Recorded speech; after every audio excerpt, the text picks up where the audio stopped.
யாத்ராகமம் 25ஆம் அதிகாரம் மலையிலே 40வது வசனம். மலையிலே உனக்கு காண்பிக்கப்பட்ட மாதிரியின்படியே அவைகளை செய்ய எச்சரிக்கையாயிரு. மலையிலே உனக்கு காண்பிக்கப்பட்ட மாதிரியின்படியே அவைகளை செய்வதற்கு எச்சரிக்கையாயிரு. யோவான் 13ஆம் அதிகாரம் 15வது வசனம். நான் உங்களுக்கு செய்தது போல நீங்களும் செய்யும்படி உங்களுக்கு மாதிரியை காண்பித்தேன். அல்லேலூயா, அல்லேலூயா. இந்த ரெண்டு இடத்துல மாதிரி அப்படின்னு வார்த்தையை படிச்சோம். மோசே கிட்ட எப்படி ஆசரிப்பு கூடாரம் கட்ட வேண்டும் என்பதை குறித்ததான ஒரு மாதிரியை தேவன் அவருக்கு என்ன செஞ்சாரு? காண்பித்தார். எங்க வச்சு காண்பிச்சிருக்கிறாரு? மலையில வச்சு காண்பிச்சிருக்கிறார். ஆண்டவராகிய இயேசு கிறிஸ்து சீசர்களுக்கு எப்படி நடந்து கொள்ள வேண்டும் என்பதை மாதிரியாக அவர்களுக்கு ஒரு காரியத்தை என்ன செஞ்சிருக்கிறாரு? காண்பித்து கொடுத்தார். அது என்ன நாளா இருந்தது? பண்டிகை நாள். என்ன பண்டிகை அது? பஸ்கா பண்டிகை. பஸ்கா பண்டிகையில எப்படி நடந்து கொள்ளணும் அப்படிங்கிற ஒரு மாதிரியை இயேசு கிறிஸ்து சீசர்களுக்கு என்ன செஞ்சார்? காண்பித்து கொடுத்தார். அல்லேலூயா. எதற்காக மாதிரி காண்பிக்கப்படுகிறது? நம்ம அதன்படி செய்யணும் இல்லையா? நம்ம என்ன செய்யணும்? அதன்படி செய்யணும். எதற்காக மாதிரி காண்பிக்கப்படுகிறது? அதன்படி நம்ம என்ன செய்யணும்? அப்படின்னா என்ன? எதை விரும்பி அப்படி காண்பிக்கிறார்? இதை செய்யுங்க அப்படின்னு சொன்னா நம்ம என்ன செஞ்சிடுவோம் தானே. ஆனா ஒரு மாதிரியை காண்பித்து இதன்படி நீங்க செய்யுங்க அப்படின்னு ஏன் சொல்றாரு?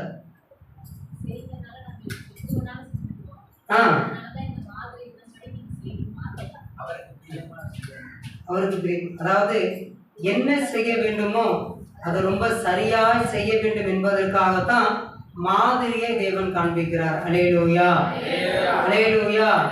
தவறு செய்துவிடக் கூடாது என்பதற்காகத்தான் மாதிரி என்ன செய்யறார்? காண்பிக்கிறார். இப்ப பெரிய ஒரு இன்ஜினியர் படிச்சிருக்கிறாரு, ஒரு வீடை கட்டுங்க அப்படின்னு சொன்னா அவர் என்ன செஞ்சிருவாரு? வீடு கட்டிடுவார். ஆனா அதுக்கு முன்னாடி என்ன கொடுப்பாரு? ஒரு மேற்பார்வை ஒன்று போட்டு கொடுப்பாரு இல்லையா? இப்படிதான் உங்க வீடு என்ன செய்யும் இருக்கும். ஏதாவது ஒரு தப்பு இல்லை, எங்களுக்கு இங்கே ஜன்னல் வேண்டாம், இந்த பக்கம் ஜன்னல் இருக்கட்டும் அப்படின்னு சொன்னா அப்பவே அவங்க என்ன செஞ்சுக்குவாங்க? மாத்தி பிளான் போட்டுருவாங்க. கட்டி முடிச்சதுக்கு பிறகு இந்த வீடை நீங்க எங்களுக்கு மாத்திவீங்கன்னு சொன்னா மாற்ற முடியுமா? மாத்தினாலும் அந்த அழகு அதை என்ன செஞ்சிடும்? இழந்துடும். அல்லேலூயா. அப்ப மாதிரி காண்பிக்கப்படுவதற்கு காரணம் என்ன அப்படின்னா, சரியா செய்யணும் அப்படிங்கிறதுக்காக தான். சரியா தேவனுடைய காரியத்தை நம்மால் செய்ய முடியுமா? தேவனுடைய காரியத்தை ரொம்ப சரியாக நம்மால் செய்ய முடியுமா? செய்ய முடியுமா? சொல்லுங்க. செய்ய முடியுமா? ரொம்ப சரியா செஞ்சிடலாமா? செய்ய முடியாது. ஏன்னா அப்படி நம்மால் செய்ய முடியும் என்றால் கிருபை என்ற ஒரு வார்த்தையே இல்லாமல் போயிருக்கும். அல்லேலூயா. என்னால இந்த காரியத்தை செய்ய முடியும்னு நம்ம சொல்ல முடியாது, சொல்லக்கூடாது. பவுல் அப்படிதான் சொல்லியிருக்கிறார். நான் நிற்பதும் நிர்மூலமாக இருப்பதும் யாருடைய கிருபையாக இருக்கிறது? அவருடைய சுத்த கிருபையாக இருக்கிறது. அல்லேலூயா, அல்லேலூயா. இப்ப லூக்கா 1ஆம் அதிகாரம் 30வது வசனத்தில் நம்ம வாசித்தது போல, நீ தேவனிடத்தில் கிருபை பெற்றார். எதற்காக மரியாளுக்கு ஆண்டவர் கிருபை கொடுத்திருக்கிறார் என்றால் அவள் பெறப்போகிறது இயேசு கிறிஸ்துவை. அல்லேலூயா, அல்லேலூயா. அந்த இயேசு கிறிஸ்துவை ரொம்ப சரியாக பெற்றெடுக்கணும். இப்ப நமக்கு ஆண்டவர் கிருபை கொடுத்திருக்கிறாரா? கிருபை கொடுக்கலையா? கிருபை எத்தனை பேர் பெற்றிருக்கிறீர்கள்? எதற்காக பெற்றிருக்கிறீர்கள்? வார்த்தையின்படி எப்படி வாழணும்? சரியா வாழணும். அல்லேலூயா. கடந்த நாட்கள்ல ஜீவனுள்ள தேவனுடைய சேனை எப்படி வாழ்வார்கள்? வார்த்தையின்படி என்ன செய்வாங்க? வாழ்வார்கள். இன்றைக்கு அந்த வார்த்தையின்படி வாழ்வதற்கு ஜீவனுள்ள தேவனுடைய சேனைக்கு மிக முக்கியமான ஒன்று. அதற்கு பெயர் கிருபை. அல்லேலூயா. இந்த கிருபை எதற்கு? இது கிருபையின் காலம். எப்படி வேண்டுமானாலும் வாழலாம் என்று ஒரு உபதேசம் இந்த உலகத்துல உலாவி கொண்டிருக்கிறது. அதற்காக தேவன் கிருபை கொடுக்கவில்லை. ஒரு வார்த்தையை ரொம்ப சரியாக செய்து முடிக்க வேண்டும், வாழ வேண்டும் என்பதற்காகத்தான் தேவன் நமக்கு என்ன கொடுத்திருக்கிறார்? கிருபை கொடுத்திருக்கிறார். அல்லேலூயா. அல்லேலூயா. அப்ப மரியாளுக்கு தேவன் கிருபை கொடுத்திருக்கிறார். அந்த பகுதியை எல்லாருமே நம்ம எடுத்துக்கொள்வோம். லூக்கா 1ஆம் அதிகாரம் 28வது வசனத்தை எல்லாரும் எடுத்துக்கொள்வோம்.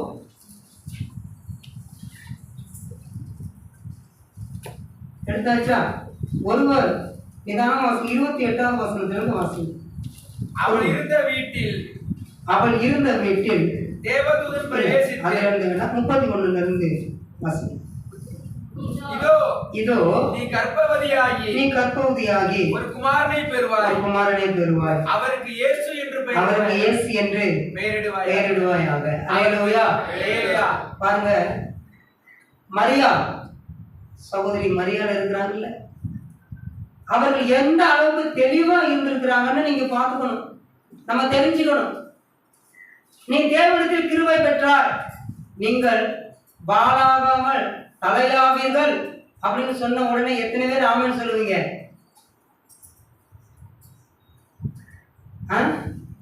உங்களுக்கு ஆண்டவர் ஜெயத்தை கட்டளையிடுவார்னு சொன்ன உடனே எத்தனை பேர் ஆமென் சொல்றவங்க இங்க இருக்கிறாங்க? நம்ம எதுக்குமே என்ன செய்யறது இல்லை, சொல்றதே இல்லை. அல்லேலூயா. அவர் என்ன வேணும்னாலும் நம்மளை என்ன செஞ்சுட்டு போட்டோம் அப்படின்னு இருக்கிறாங்க. அல்லேலூயா. அல்லேலூயா.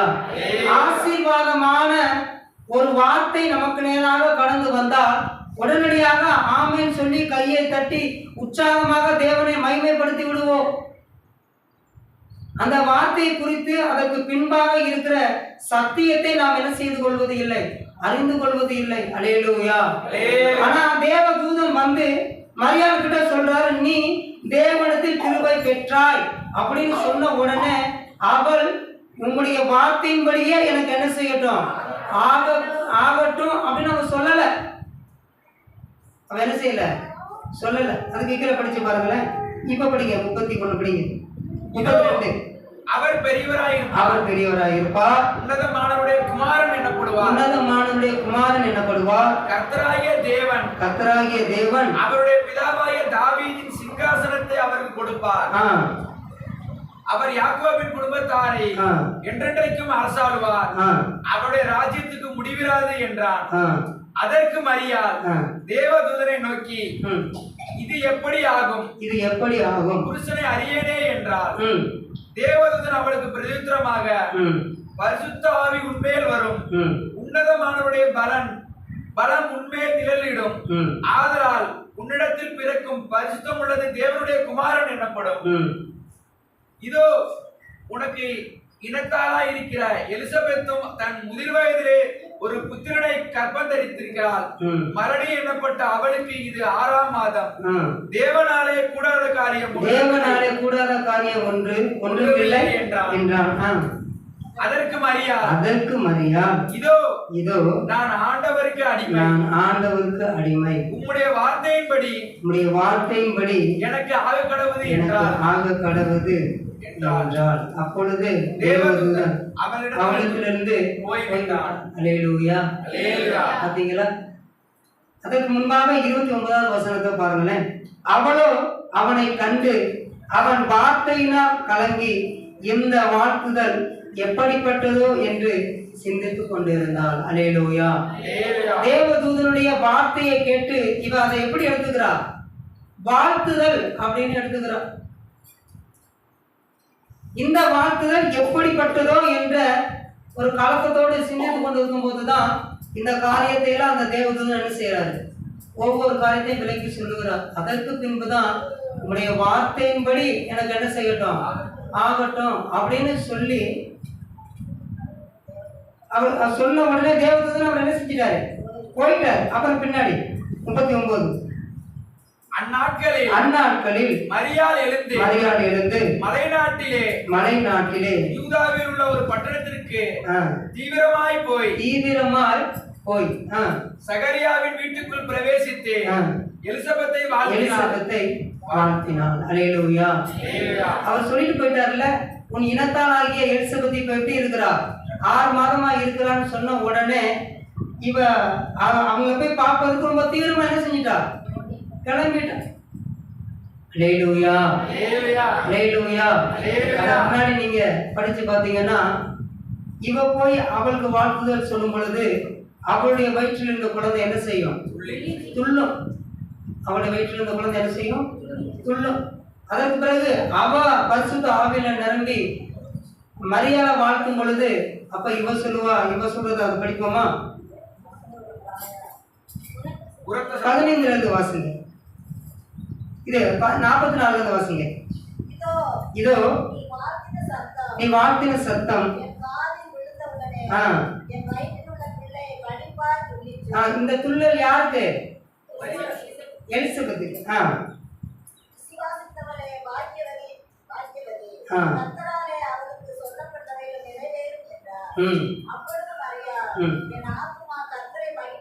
அப்பொழுது மரியாள் என் ஆத்துமா கர்த்தரை மகிமைப்படுத்துகிறது, களி கூறுகிறது. அவள் தாழ்மையா இருந்திருக்கிறா. யாரு? மரியாள். அடுத்து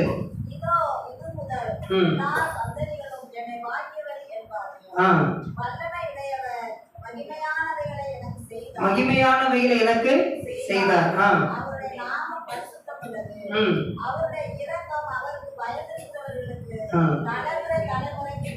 அவ கர்த்தருக்கு எப்படி இருந்திருக்கிறா? கவனிங்க, அவ கர்த்தருக்கு எப்படி இருந்திருக்கிறா? பயந்து இருந்திருக்கிறா. அடுத்து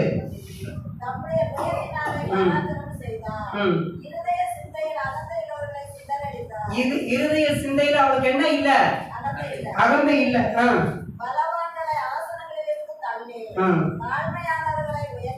அவ ரொம்ப ஏழையா இருந்திருக்கிறா. அப்ப அடுத்து பசியிலையும் இருந்திருக்கிறா.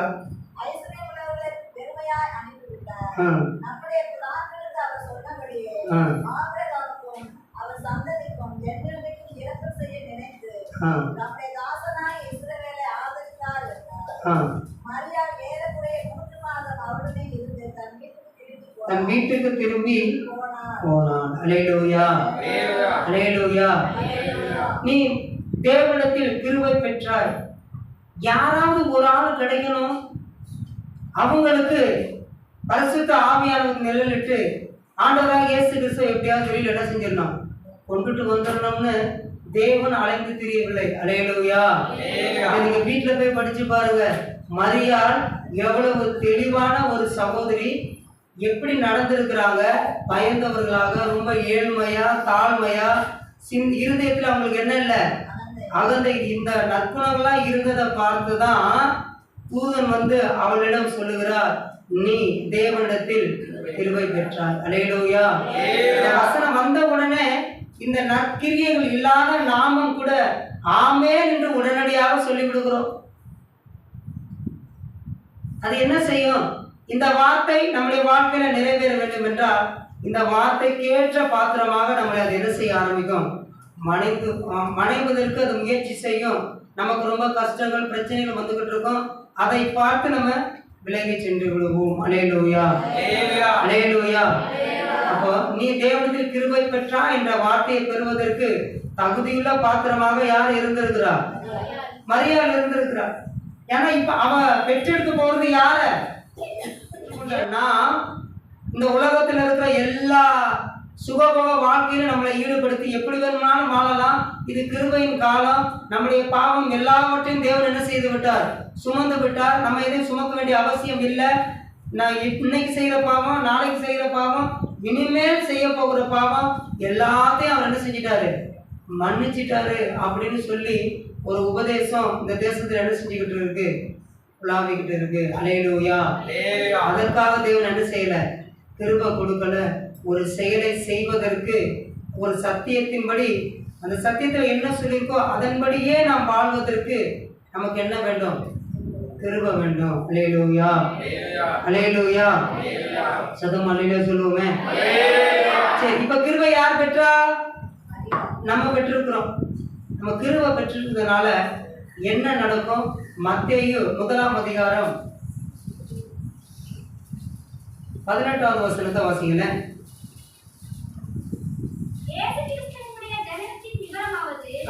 அவருடைய தாயாகிய மரியாள் யோசேப்புக்கு நியமிக்கப்பட்டிருக்கையில் அவர்கள் கூடி வருமுன்னே அவள் பரிசுத்த ஆவியினாலே கர்த்தவதியானாள் என்று காணப்பட்டது. போதும். அதாவது இந்த தூதன் வந்து பேசுவதற்கு முன்பாக யோசேப்புக்கும் மரியாளுக்கும் என்ன ஆயிடுச்சு? நிச்சயம் ஆயிடுச்சு. யோசேப்பு மரியாளுக்கும் நிச்சயம் ஆயிடுச்சு. நிச்சயம் ஆனதுக்கு பின்புதான் தேவ தூதன் வந்து மரியாள் இடத்துல சொல்றார், நீ வந்து கிருபை பெற்றிருக்கிற, உனக்குள்ள பரிசுத்த ஆவியானவர் வரும் பொழுது நீ ஒரு குமாரனை பெற்றெடுப்பாய், அவருக்கு இயேசு என்று பெயரிடு அப்படின்னு சொன்ன உடனே இவ எங்கே போயிட்டா? எலிசபெத்தை பார்க்க போயிட்டா. எலிசபெத்தை பார்க்க போன இடத்துல அங்கே 3 மாதம் அவன் என்ன செஞ்சிட்டா? தங்கிட்டா. அப்போ தங்கி இருக்கும் போது இவளுக்கு 3 மாதம் என்பதை யோசேப்பு என்ன செய்யறான்? கேள்விப்பட்டான். அல்லேலூயா, அல்லேலூயா. கர்ப்பவதியானாள் என்று காணப்பட்டது. 19வது வசனம். அவள் புருஷனாகிய யோசேப்பு நீதிமானாய் இருந்து அவமானப்படுத்த மனதில்லாமல் ரகசியமாய் அவளை தள்ளிவிட யோசனையாய் இருந்தான். அல்லேலூயா. 20வது வசனம். அவன் இப்படி சிந்தித்துக் கொண்டிருக்கையில்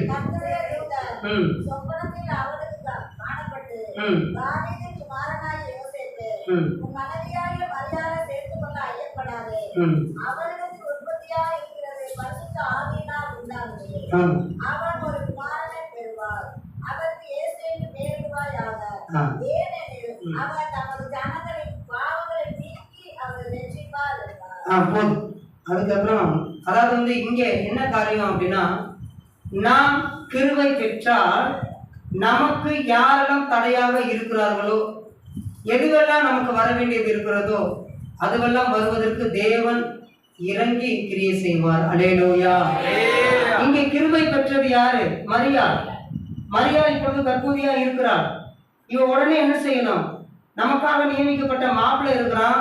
அவன் இந்த செய்தியை கேள்விப்பட்டா அவன் நம்மளை என்ன நினைப்பான்? கல்யாணம் பண்ணிக்குவானா?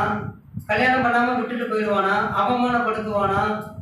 எல்லாரையும் ஊரை கூட்டி வச்சு நம்மளை பஞ்சாயத்துல நிறுத்திடுவானா? அப்படிலாம் இவன் என்ன செய்யல, கவலைப்படல. இவ யார பார்க்க போயிட்டா? இனத்தால பார்க்க போயிட்டா. அல்லேலூயா. ஆனா எல்லாரையும் பார்க்க போல அவளும் தேவனால ஒரு கிருபையை என்ன செய்திருக்கிறார்? பெற்றிருக்கிறார். அல்லேலூயா. இந்த இடத்துல கிருபை பெற்ற நாம் இன்னொரு கிருபை பெற்ற இடத்துக்கு போகும்போதுதான் நமக்கான வழிகள் நாம் தேவனை சேர்ந்து மகிமைப்படுத்த முடியும். கிருபை பெற்ற நாம் வேறொரு கிருபைப்படாத இடத்துக்கு போனோம் அப்படின்னா அந்த இடத்துல தேவனுடைய நாம என்ன செய்யாது? மகிமைப்படாது. அதனாலதான் ஆண்டவர் சொல்லி இருக்கிறாரு, இருளுக்கும் வெளிச்சத்துக்கும் என்ன இருக்காது? சம்பந்தம் இருக்காது. ரட்சிக்கப்பட்டவர்கள் ரட்சிக்கப்படாதவர்களை வீட்டுக்குள்ள போய் இருக்கக்கூடாது. போனோம் வந்தோம் இருக்கணும். இல்லைன்னா அவர்களோடு சேர்ந்து ஒருபோதும் தேவனுடைய நாமத்தை நம்ம என்ன செய்ய முடியாது? மகிமைப்படுத்த முடியாது. அதாவது பேசக்கூடாது, பழகக்கூடாது, இல்ல உறவு அதிகமா வச்சுக்க கூடாது. ஏன்னா நம்ம அதிகமாக தேவனுடைய நாமத்தை மகிமைப்படுத்த முடியாது. நீங்க யோசிச்சு பாருங்க, என்னைய பாருங்க. மரியா வர்றா, எலிசபெத்து வீட்டுல இருக்கலாம். எலிசபெத்து கிட்ட போய் மரியா என்ன கேட்டிருப்பா? எப்படி ஆனச்சு, என்ன நடந்தது அப்படின்னு கேட்டிருப்போம். அப்ப எலிசபெத்தினுடைய வாழ்க்கையில் நடந்தது என்ன? அவ எலிசபெத்தினுடைய கணவன் பேரு சகரி.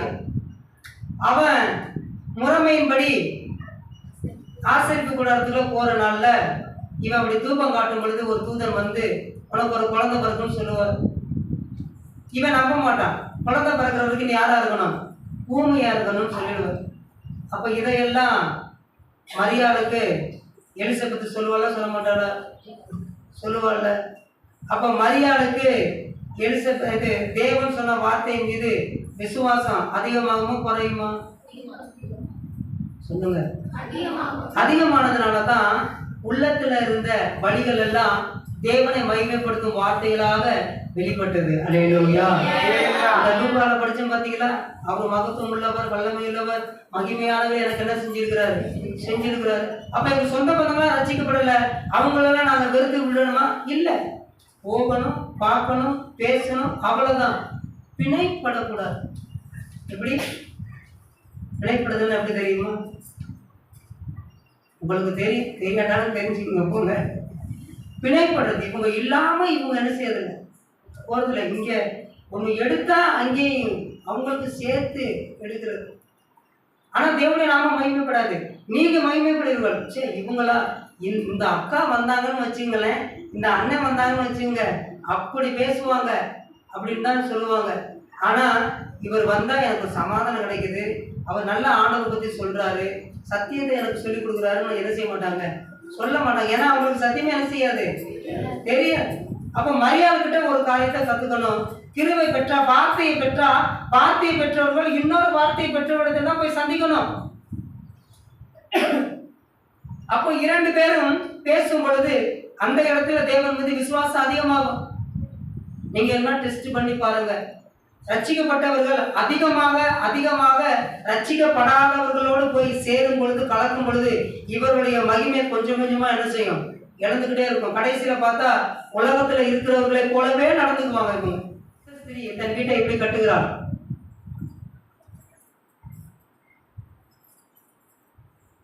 புத்தி இல்லாத ஸ்திரீ தன் வீட்டை எப்படி இடிக்கிறாள்? எப்படி இடிக்கிறாள்? எப்படின்னா, கணவன் 9 மணிக்கு வேலைக்கு போகணும்னா அந்த வேலைக்கு போவதற்கு என்னெல்லாம் தேவையோ அதையெல்லாம் நம்ம சீக்கிரத்துல இருந்து செய்து வைத்திருப்பார்.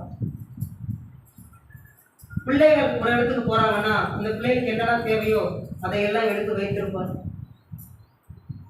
வேலைக்காரங்க வராங்கன்னா அவங்க வேலை செய்வதற்கு எதுவெல்லாம் தேவையோ அதையெல்லாம் எடுத்து வைத்திருப்பார். அவள் தான் புத்தியுள்ள ஸ்திரீ. புத்தியில்லாத ஸ்திரீ என்ன தெரியுமா செய்வாள்?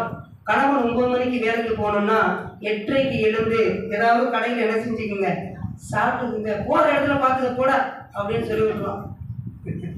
முன்னாடிதான் போங்க அப்படி இப்ப டே போட அப்படி போயிட்டு என்ன செஞ்சுட்டு சாப்பிட்டுட்டு நீ பாட்டை பார்த்துக்கட. யார ஐயா சொல்றாரு போட அப்படி போயிட்டு என்ன செஞ்சுங்க. இது என்னன்னா அன்பா? சரிதான், ஸ்தோத்திரம். புத்தியில நீ வீட்டை கட்டுறதுனா வேலைக்கு போறது இல்ல, வேலைக்கு போகிற கணவனுக்கு எதுவெல்லாம் தேவையோ அதையெல்லாம் ஆயத்தப்படுத்தி வைக்கிறது. வேலைக்கு போனதுக்கு பின்பு அல்ல, வேலைக்கு போவதற்கு முன்பு. நல்ல ஒழுக்கமான பிள்ளைகளை பெற்றெடுக்க வேண்டும் என்றால் போய் டியூஷன்ல சேர்த்து விடுறது, அங்கேயே சேர்த்து விடுறது இல்ல. அந்த பிள்ளைக்கு எதுவெல்லாம் தேவையோ அதையெல்லாம் எடுத்து வைத்து இதை இப்படி யூஸ் பண்ணணும், இதை இப்படி பயன்படுத்தணும்னு அவங்களுக்கு சொல்லிக் கொடுக்கிறவங்க தான் புத்தியுள்ள ஸ்திரீ. அல்லேலூயா. அப்படி இருந்தாதான் கணவர் இந்த நேரத்துக்கு வருவார். வரும்பொழுது எப்படி வருவார்னு தெரியல.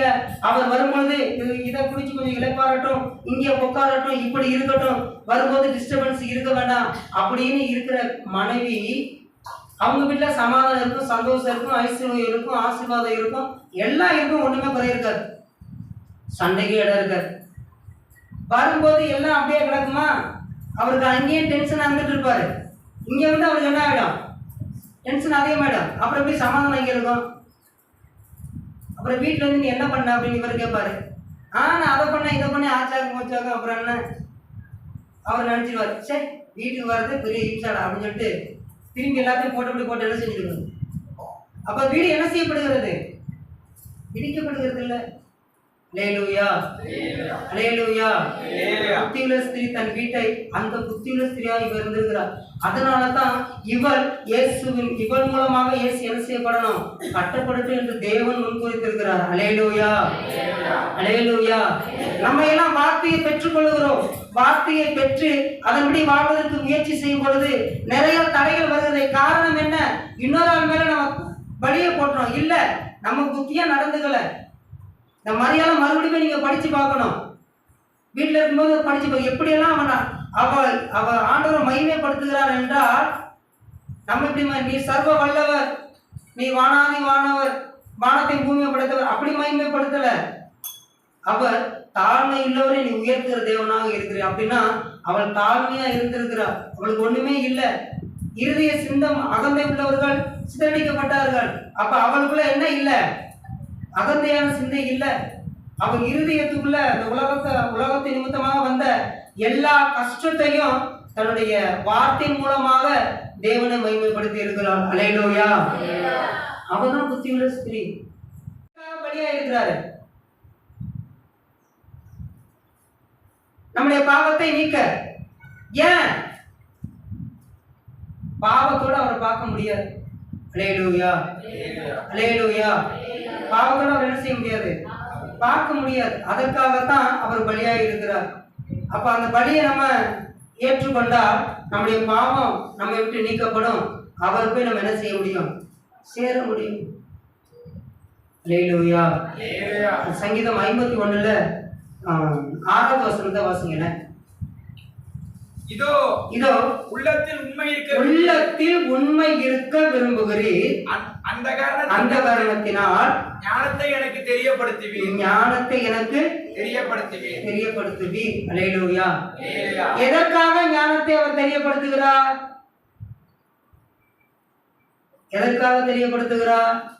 உள்ளத்தில் உண்மை இருக்க வேண்டும். அல்லேலூயா. இந்த வசனம் அப்படிதானே போட்டிருக்கு. இதோ உள்ளத்தில் உண்மை இருக்க விரும்புகிறீர், அவர் பரிசுத்தமாக நாம் இருக்க வேண்டும் என்பதை விரும்பினதுனால தன்னுடைய ஒரே குமாரனை பலி செலுத்தினார். அல்லேலூயா, அல்லேலூயா. மரியாளுக்கு எதற்காக கிருபை கொடுத்திருக்கிறார் என்றால் அவருடைய குழந்தை, அவருடைய குமாரனா இருக்கிற இயேசு கிறிஸ்து எந்த பிரச்சனை இல்லாமல் அவர் என்ன செய்யணும்? வெளியில வரணும். இந்த நல்ல புத்தியுள்ள சகோதரியாக இருந்தா தான் இவனுக்கு இருக்கிற நல்ல பழக்க வழக்கங்களும் அவனுக்கு என்ன செய்யும்? இயேசு கிறிஸ்து என்ன செய்யும்? வரும். அல்லேலூயா, அல்லேலூயா. ஆண்டவர் ஞானத்தை எனக்கு ஞானத்தை தாரும். எதற்காக அந்த ஞானம்? உள்ளத்துக்குள்ள என்ன இருக்கணும்? உண்மை இருக்கணும். நம்ம விரும்பணுமே. ஆண்டவரே உம்முடைய வார்த்தையை தாரும், உம்முடைய வார்த்தை. அந்த வார்த்தை எதற்கு? அந்த வார்த்தையின்படி நான் வாழணும் நம்ம விரும்பினா அதற்கான கிருபையை தேவன் நமக்கு என்ன செய்வாங்க? அந்த கிருபையை பெற்றால் என்ன நடக்கும்? நமக்கு விரோதமா யாரெல்லாம் செயல்படுவார்களோ அவர்களெல்லாம் போய் நம்ம சரி கட்ட வேண்டிய அவசியம் இல்லை. அதையெல்லாம் தேவன் பார்த்துக் கொள்வார். அல்லேலூயா. அதை யார் பார்த்துக் கொள்வார்? அதற்கு உதாரணமா தான் யோசேப்பை போய் சந்திச்சது யாரு? தூதன் போய் சந்திச்சார். ஏன்னா மரியாதை என்ன செய்யக்கூடாது? விட்டுடக்கூடாது. அதற்காக போய் பேசுறாரு. நீ அவளை கட்டிக்கிறதுக்கு ஐயப்படாத சொல்லுவார். சகோதரிகள் வார்த்தையை பெற்றால், கிருபையை பெற்றால் கணவனிடத்துல பேசுவோம். கணவன் கிருபையை பெற்றால் மனைவிடத்துல போய் என்ன செய்வாங்க? ஆண்டவர் பேசுவார். அப்ப நம்ம வார்த்தையை பெற்று போகும்பொழுது இது எப்படி நடக்குமோ என்ன ஆகுமோ அதை குறித்து கொஞ்சம் கூட என்ன செய்யக்கூடாது? கவலைப்படவே கூடாது. இப்ப எதை குறித்தும் கவலைப்படல, நிச்சயம் பண்ணியாச்சு. அவங்க வீட்டுல என்ன நினைப்பாங்க? எதை குறித்தும் கவலைப்படல. நேர எலிசபெத்தை போய் பார்க்க போனா 2 வார்த்தை பெற்றவர்கள், கிருபையை பெற்றவர்கள் சந்திக்கும் பொழுது அந்த இடத்துல தேவனுடைய நாமம் மகிமைப்படும். அல்லேலூயா. ஆனா இப்போ 2 ரட்சிக்கப்பட்டவர்கள் சந்தித்தாலும் கூட தேவனுடைய நாமம் மகிமைப்படுகிறதா? அங்கே ஒருவர் தூசிக்கப்படுகிறார்.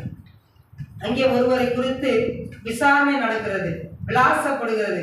இவர்கள் ஒரு காரியத்தை சொல்லவும் அவர்கள் மற்றொரு காரியத்தை சொல்லவும் இப்படிதான் செஞ்சுக்கிட்டு இருக்கு. ஆனா எலிசபெத்துக்கும் மரியாளுக்கும் நடந்த உரையாடல் அங்க என்ன செய்யல. இப்ப இருக்கிற கிருபை பெற்றவரிடத்துல இல்ல, ஊழியக்காரத்திலும் இல்ல. இந்த வார்த்தையை குறித்து என்ன செய்யலாம்? இந்த வார்த்தைக்கு எப்படி கீழ்படினா அந்த வசனத்துக்கு இப்படித்தான் வாழணும் அப்படிங்கிறத நம்ம சரியாய் புரிந்து கொண்டு அதன்படி வாழ்ந்தால் மட்டுமே தேவனுடைய நாமம் என்ன செய்யப்படும்? மகிமைப்படும். அதாவது தேவனுடைய வார்த்தையை அப்படியே நம்ம என்ன செய்ய முடியும்?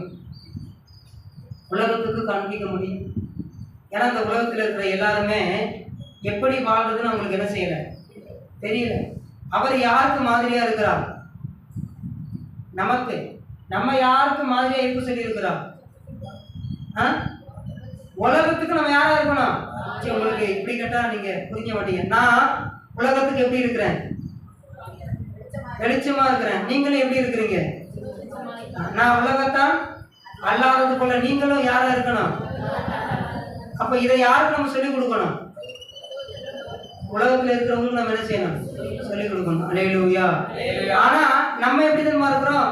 எங்கள் ஆண்டவர் உலகத்துக்குரியவர் அல்ல, ஆனா நாங்க உலகத்துக்குரியவங்க தான். நீங்க உலகத்துக்குரியவங்களா இருக்காதீங்க அப்படின்னு நம்ம என்ன செய்யறோம்? எப்படி இருக்கு பாருங்களேன். எங்க தேவன் உலகத்துக்குரியவர் அல்ல, நாங்க உலகத்துக்குரியவங்க தான், ஆனா நீங்க உலகத்துக்குரியவங்க என்ன செய்யாதீங்க, இருக்காதீங்க அப்படின்னு சொல்லுங்க. அல்லேலூயா, அல்லேலூயா. இந்த வார்த்தையின் மூலம், இந்த வார்த்தையின்படி என்னால வாழ முடியாதுன்னு நம்ம சொல்லக்கூடாது என்பதற்காகத்தான் தேவன் கிருபை கொடுத்திருக்கிறார். அந்த வார்த்தையின்படி எப்படி வேணுமாலும் வாழலாம் அப்படிங்கிறதுக்கு இல்ல, இப்படித்தான் வாழணும்னு ஆண்டவர் என்ன செஞ்சிருக்கிறாரு? ஒரு நியமம் வச்சிருக்கிறார். அதை யார் கற்றுக் கொடுப்பா? அவர் தான் நமக்கு கற்றுக் கொடுப்பார். அல்லேலூயா. நம்ம வாழணும்னு விரும்பும் போதுதான் என்ன செய்வாரு? அதை கற்றுக் கொடுப்பார். அல்லேலூயா. நம்ம கிருபை பெற்றிருக்கிறோம். எனக்கு ஆண்டவர் கிருபை கொடுத்திருக்கிறார். நான் கிருபையை ஸ்தோத்திரம், கிருபையை பெற்றுக்கொண்டதுனால நான் எப்படி வேணும்னாலும் வாழலாம் அப்படின்னு இருக்கிற கூட்டத்தோடு நம்ம போய் என்ன செஞ்சுக்க கூடாது? சேர்த்துக்க கூடாது. கிருபை தேவன் கொடுத்ததுக்கான நோக்கம் என்னன்னா, தேவனுடைய வார்த்தை எப்படி வாழ வேண்டும் என்று சொல்லி இருக்கிறதோ அப்படியே நம்ம என்ன செய்யணும்? வாழணும். அப்படி வாழ்ந்தால் மட்டுமே அந்த வார்த்தையை நாம் உலகத்தாருக்கு என்ன செய்ய முடியும்? வெளிப்படுத்த முடியும். அல்லேலூயா, அல்லேலூயா. உங்ககிட்ட ஒரு கேள்வி கேட்கிறேன். பெயர் கிறிஸ்தவர்கள் அப்படின்னு சில பேர் நம்ம சொல்லுவோம்ல, நீங்க சொல்லியிருக்கிறீங்களா? எத்தனை பேர் சொல்லியிருக்கிறீங்க? பெயர் கிறிஸ்தவர்கள், பண்டிகை கிறிஸ்தவர்கள், பிரச்சனைக்கான கிறிஸ்தவர்கள் இருக்கிறாங்களா? இருக்கிறாங்களா இல்லையா? அவங்க லைஃப்ல என்ன இருக்கும்?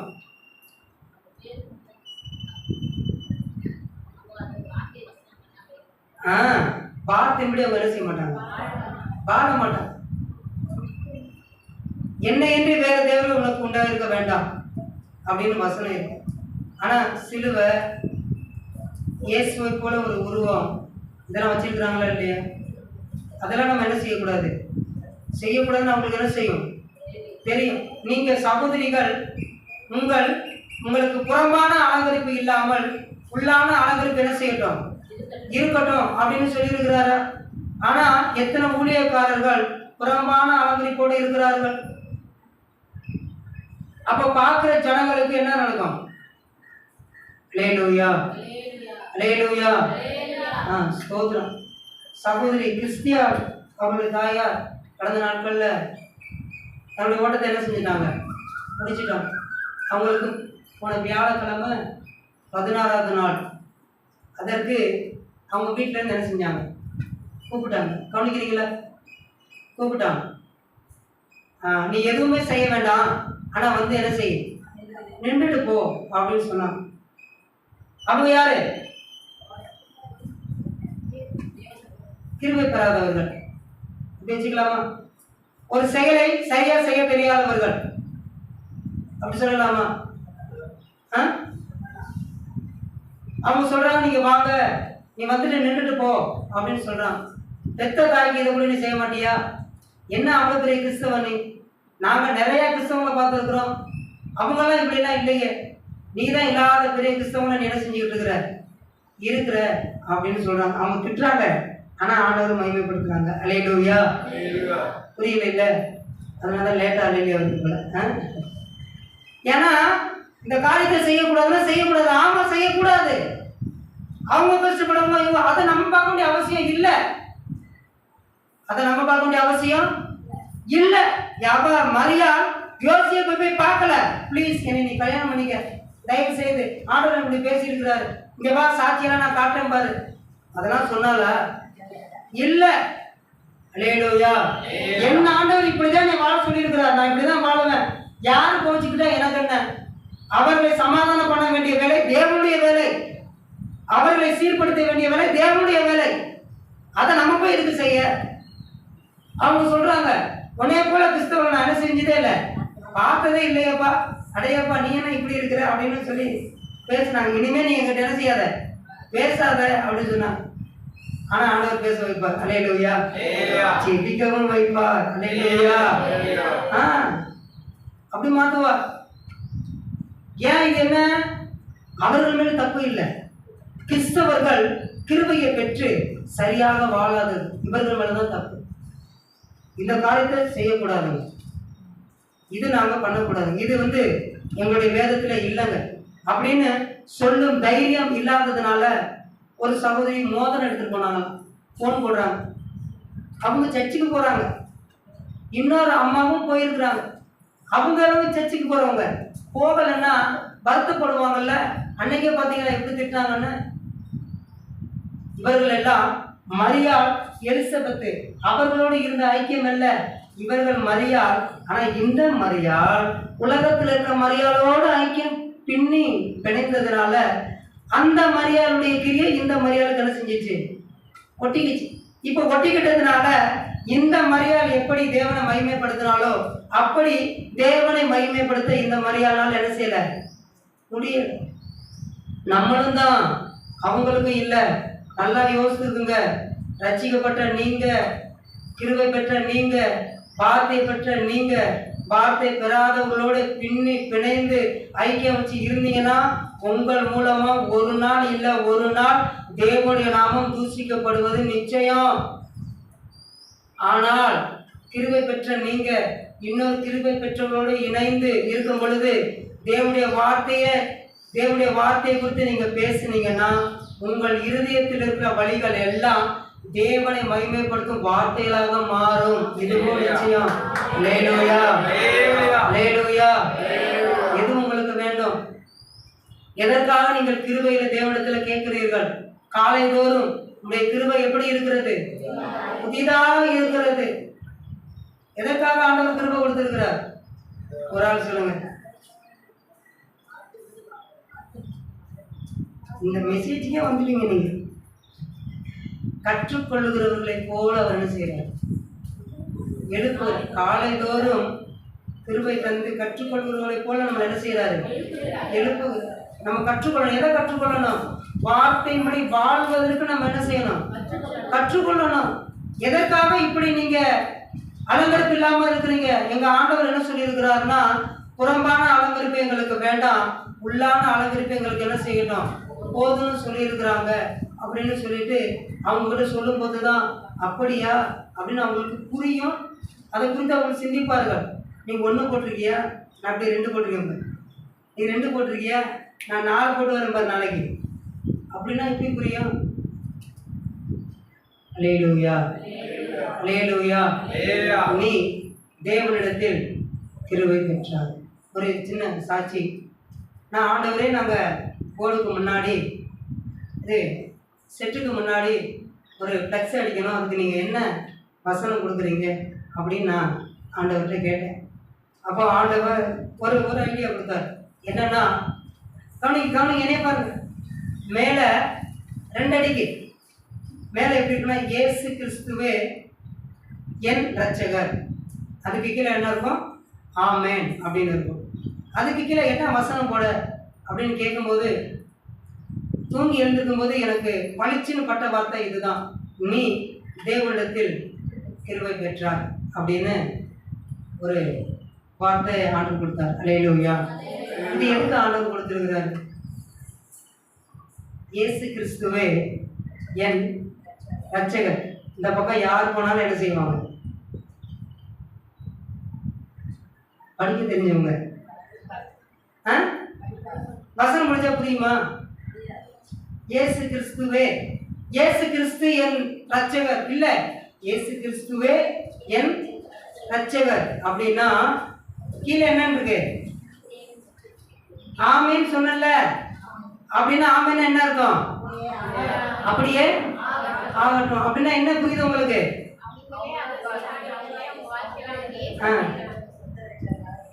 ஜெபம் பண்றாங்க. ஏசப்பாவுக்கு ஸ்தோத்திரம்.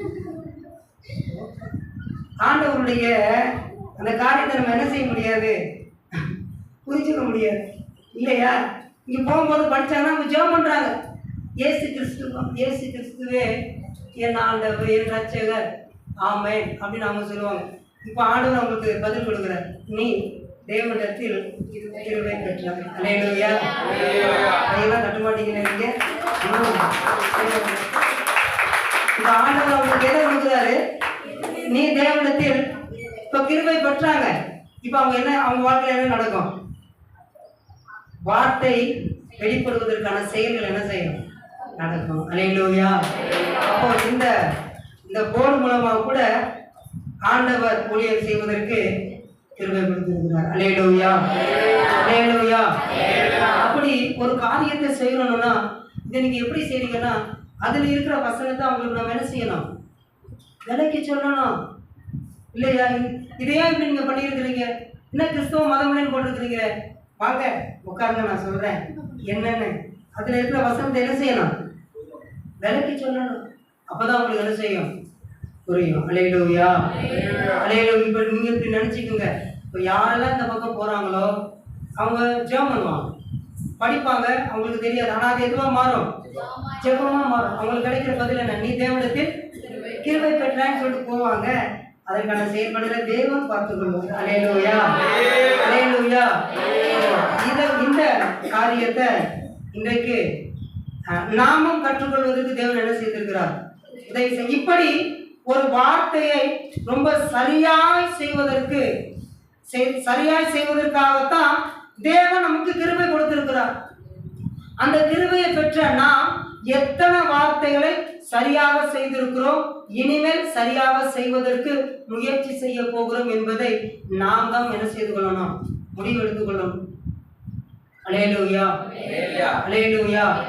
அதற்காகவே நம்மளுடைய வாழ்க்கையை அர்ப்பணிக்கணும். ஏன் நீங்க இப்படி இருக்கிறீங்க? என்ன இவங்க ரொம்ப தூரம் பேசிக்கிட்டே இருக்கிறாங்க, எதிர்த்தே நீங்க பேசலையே, ஏன்? இல்ல, எங்க ஆண்டவர் என்ன செய்ய சொல்லல, பேச சொல்லல. என்ன நீங்க வர்றீங்க போறீங்க, நல்லா பேசுறீங்க, பாருங்களேன். நீங்க வீட்டுல போனா நல்லா பண்ணுவாங்க, நல்லா உங்களுக்கு உபசரிப்பாங்க. ஆனா அவர்களை எங்க இடத்துக்கு வாங்கல அப்படின்னு சொல்லுங்களேன், அவங்க என்ன செய்ய மாட்டாங்க? வர மாட்டாங்க. அதுல அவங்க எப்படி இருப்பாங்க? நம்ம ரட்சிக்கப்பட்டிருக்கிறோம், வார்த்தையை பெற்றிருக்கிறோம், ரட்சிக்கப்படாமல் இருக்கிறாங்க, வார்த்தையை பெறாமல் இருக்கிறாங்க. நான் சண்டை போட சொல்லல, பேச வேண்டாம்னு சொல்லல, பின்னி பிணைந்துக்காதீங்கன்னு சொல்றேன். கடைக்கு போகும்போது இங்க வைக்கிறது அங்க அப்படி என்ன செய்யாதீங்க, கொடுக்காதீங்க. ஏன்னா நீங்க அவர்களை உங்க இடத்துல கூப்பிட்டா வரமாட்டாங்க, ஆனா அவங்க எங்க கூப்பிட்டாலும் நீங்க என்ன செஞ்சிருவீங்க? அல்லேலூயா. அல்லேலூயா. அதனால இஸ்ரவேலுக்கு ஆண்டவர் ஒரு ஆலோசனை கொடுத்தாரு. என்ன ஆலோசனை தெரியுமா? இப்ப நான் சொன்னேன்ல, நீங்க ஏதோ ஒன்று நினைச்சிருக்கீங்க, யாரோ போயிருப்பாங்க போல இருக்கு, இவரு காட்டுல பேசிக்கிட்டு இருக்கிறா, நீங்க நினைச்சிட்டு இருக்கிறீங்க. ஏன் இஸ்ரவேல் ஜனங்கள் சொல்லுவாரு, நான் உனக்கு ஒரு தேசத்தை கொடுப்பேன், அந்த தேசத்துக்கு நீங்க போகணும், அங்க இருக்கிற ஜனங்கள் முற்றிலுமே என்ன செஞ்சிடணும்? அழிச்சிடணும்ப்பா. எதுக்கு அழைக்கணும்? ஏன்னா நீ அவங்களை விட்டுன்னு வச்சுக்குவேன், அவன் கோயிலுக்கு உன்னை கூப்பிடுவான், நீ போவ, கூப்பிடுறானே என்ன செய்வ? போவ. அப்புறம் போய் அப்புறம் என்ன செய்வ? உன் பிள்ளைக்கு அவனுடைய பொண்ணு நீ என்ன செய்வ? எடுப்ப. அவனுடைய பிள்ளைக்கு உன் பொண்ணு நீ என்ன செய்வ? கொடுப்ப. அப்புறம் அது இது தப்பா இல்ல, அதுக்கப்புறம் அப்படியே போவ, அப்புறம் என்னை விட்டுருவ, அப்புறம் அவன் கும்பிடுற தெய்வத்தை என்ன செய்வ? பின்பற்றிட்டு போவ. பாவால பின்பற்றிட்டு என்ன செஞ்சுட்டே இருக்க? போய்கிட்டு இருக்க. அல்லேலூயா. அப்புறம் நான் என்ன செய்வேன்? நான் ஒரு ஆளை வச்சிருக்கிறேன், அவனை அனுப்புவேன், அவன் வந்து என்ன கூட என்ன செய்வான்? அடிமைப்படுத்துவான். அப்புறம் நீ என்ன செய்வ? கத்துவ, கதறுவ, அங்கெங்கே ஓடுவ, எங்கேயும் உனக்கு விடுதலை கிடைக்காது. எங்கே வருவ? என்கிட்ட தான் வருவ. அப்புறம் நான் என்ன செய்வேன்? ஒரு லட்சம் எழுப்புவேன், மறுபடியும் எல்லாரையும் அவன் முறியடித்து உன்னை மீட்டு எடுத்துட்டு வருவான். மறுபடியும் நீ என்ன செய்வ? அல்லேலூயா. இது வந்து என்னது?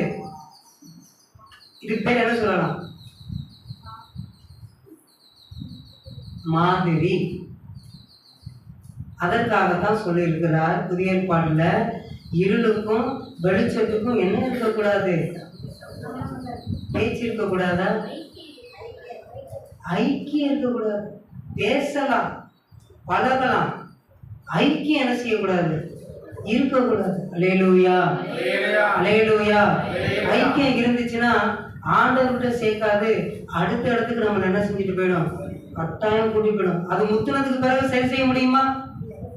அப்ப ஆரம்பத்துல என்ன செஞ்சிடணும், நிறுத்திடணும். வேண்டாம், இல்லைங்க நீங்க போயிட்டு வாங்க. இல்ல எங்க வீட்டு வாங்க சிஸ்டர், நான் மட்டும் தான் இருக்கிறேன், வாங்க பிரதர் யாருமே இல்லை, எங்க வீட்டுல கொஞ்ச நேரம் உட்காந்து என்ன செஞ்சுட்டு போகலாம், பேசிட்டு போகலாமே அப்படின்னு சொன்னா போயிட்டு உடனே என்ன செஞ்சுக்கணும், அங்கேயே தங்கிடுறதா?